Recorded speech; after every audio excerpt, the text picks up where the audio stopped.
In the mid-1950s, a powerful current was running through Nigeria.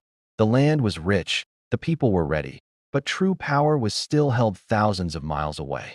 By 1955, one truth had become crystal clear: Nigeria could no longer be ruled as a distant colony. Across the country, from classrooms to market stalls, voices were rising. Newspapers boldly questioned colonial authority, and new political parties were growing stronger, louder, and more confident with each passing day. The question wasn't if Nigerians could govern themselves, but when.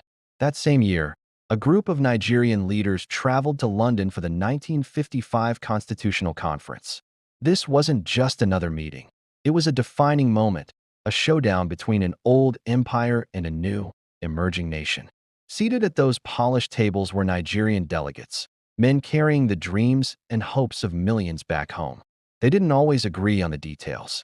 Some pushed for immediate self-rule, while others urged a more cautious approach, concerned about national unity and stability. But on one fundamental point, they were united. Nigeria deserved to control its own destiny. British officials spoke of gradual progress and careful transition. The Nigerian leaders spoke of dignity, rights, and freedom. There were intense arguments over regional power, fierce debates about election systems, and complex questions about how to unite so many diverse peoples into a single nation.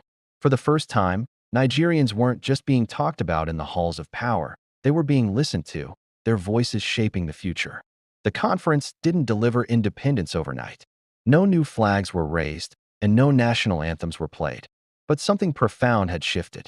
The 1955 conference secured greater internal self-government, placed more power into the hands of elected Nigerian leaders, and, most importantly, set a clear and undeniable pathway toward full independence.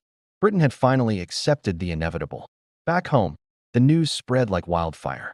Political movements gained momentum, and a newfound confidence replaced old fears.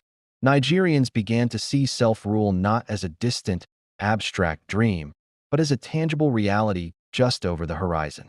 5 years later, on October 1st, 1960, Nigeria celebrated its independence. But that historic day didn't just begin in 1960. It began in the negotiating rooms of 1955, when determined leaders sat at the table, raised their voices, and claimed the right to rule themselves. History wasn't just handed over, it was negotiated with courage and unity. Thanks for watching.